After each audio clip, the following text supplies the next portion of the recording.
Okay, we are back. So we now talked about in the previous section how to put a module together from the cells, and when you are putting then put modules, then we will find out some of the issues related to how to put modules together as an array.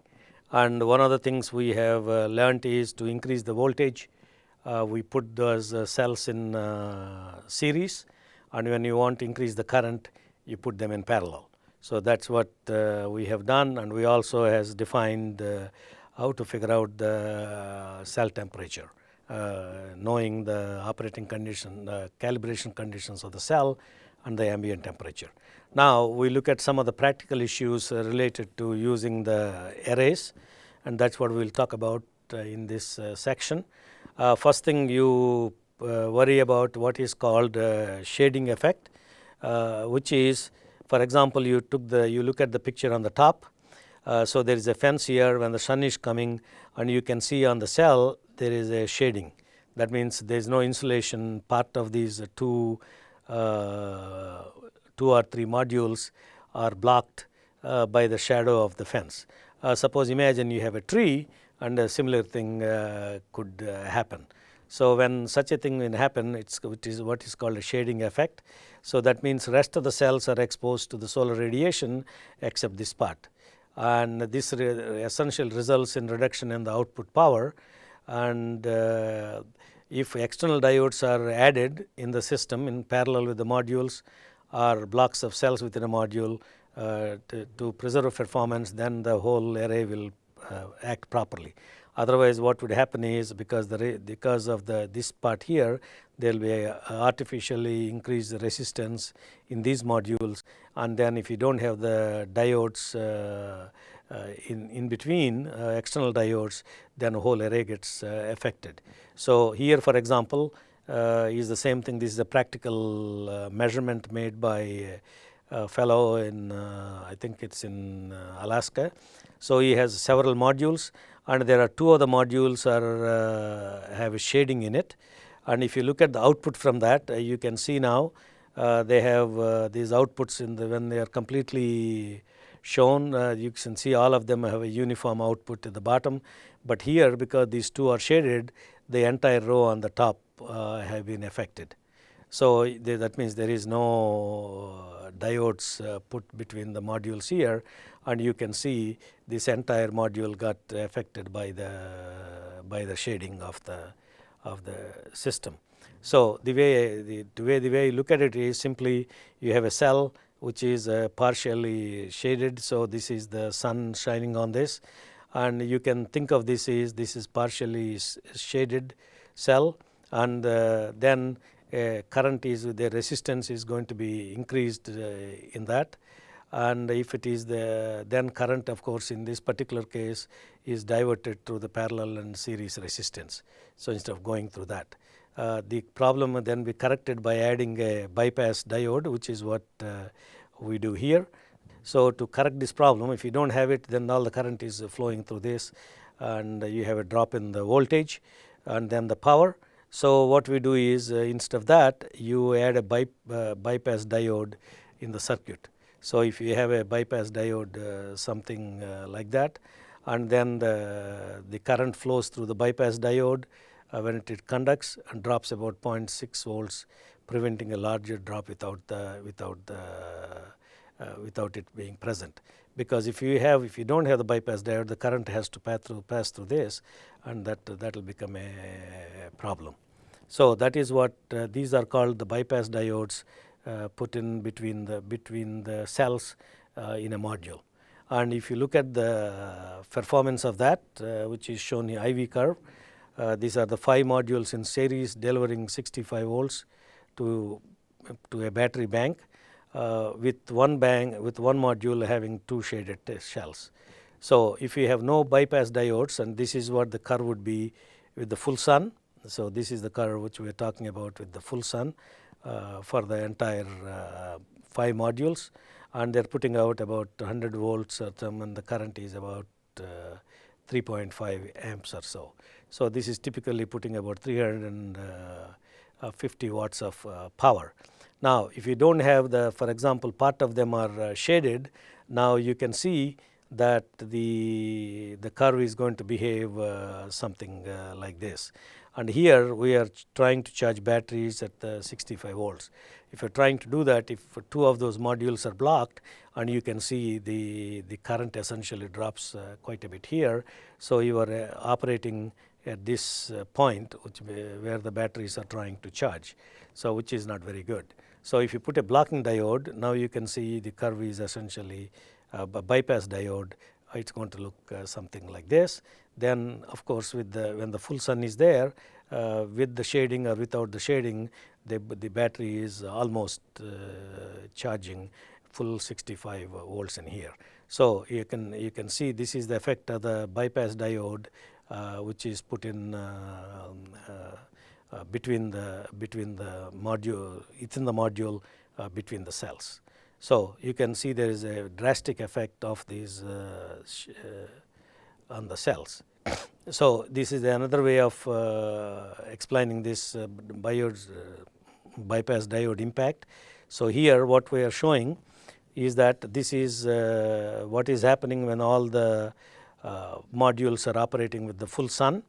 So you can see that the current is about 3.3 amps, and the voltage each one is putting out is about 65, 52, and so on and so forth.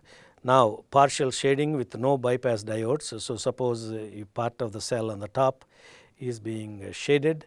Now then you can see the current drops quite a bit, and then the voltage is going to be increasing in all this, because to compensate for the drop in the current. So then if you do the bypass diode, so if you put the bypass diode in between each of these panels, then you can see current remains almost the same. Of course, there is a little bit of loss because of this connections resistance created by the diode connections here.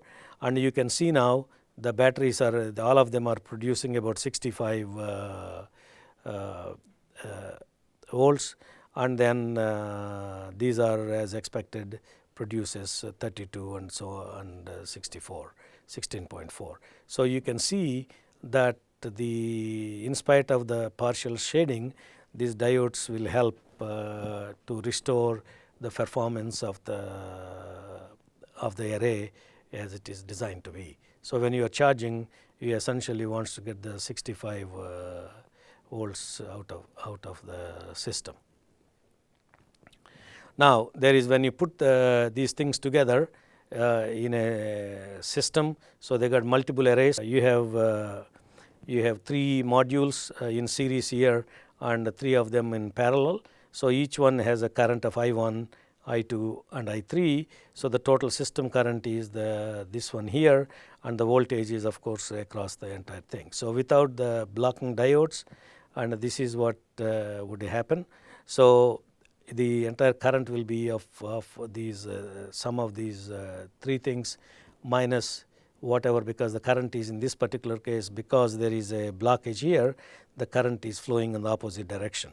So then you have this one, which otherwise, if there is no shading, this should be I1 plus I2 plus I3.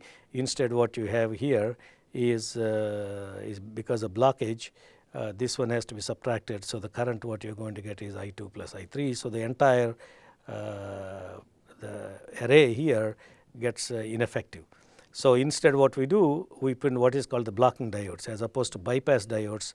Blocking diodes meaning when you put a diode here, current can only flow in one direction. Only it can flow in this direction, it cannot go this way.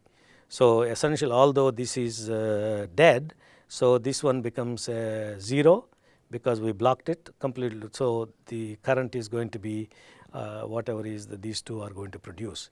So you can see that by putting the diode, although it is shaded, then it's not going to be affecting the rest of the system. So blocking diodes essentially help current go around and reduce the malfunctioning of the module within a string. So these are the strings. So we have bypass diodes which are put in here, and then we have the between each of this is within a array, and when you have multiple arrays putting in a system, then you have to put blocking diodes. So when you are building a power plant, you have to make sure that you put bypass diodes and blocking diodes. Now when you are trying to buy the modules, it's important to note whether they have the blocking diodes, because some of the cheaper manufacturers trying to cut the cost down, they don't put enough bypass diodes in the module. So you have to be careful when you are buying a system whether these things are there or not. In practice, bypass diodes are not used for each cell. Instead, they are used around a module. Well, that is not the best way to do it, because what happens is if you have one of the cells go dark, then entire module gets affected by it. But again, this is not the way to do it. But however, the most often people use bypass module error. So if this one is misbehaving, for example, if a couple of cells are bad, then what you do is you bypass the module and go around this way. So most often this is what people do. Of course, they put the blocking diodes in the system. So this is very common. So you buy they may not have the bypass diodes between each cell, because that gets expensive. And if you do that, then of course, if part of the thing is shaded, nothing will happen. But the easiest way to do it is put the bypass diodes. When this module goes bad, then the current can bypass through and go through like that. So whatever this is not affected by the presence of the absence of this module here. So typically this is how these things are put together. Then you can see the current will be some of these two here, and then everything will function properly. So these are the systems are typical. So when you're building, the important message here is when you put the modules together, you make sure that you have the bypass diodes, and make sure that we have the blocking diodes. And then when you put these things in series, you are increasing the voltage, and in parallel you are increasing the current. Okay. So now we went through from the cell to a module. So we started about a cell, look at the IV current, and then we went to a module. We figured out how to get a module IV plot, and then from there we went to an array, and from array we went to a system. So now you can essentially figure out how to analyze performance of an entire system given the insulation, which is the G, and given the characteristics of the module. You can figure out the IV curve for an entire system. Okay, thank you.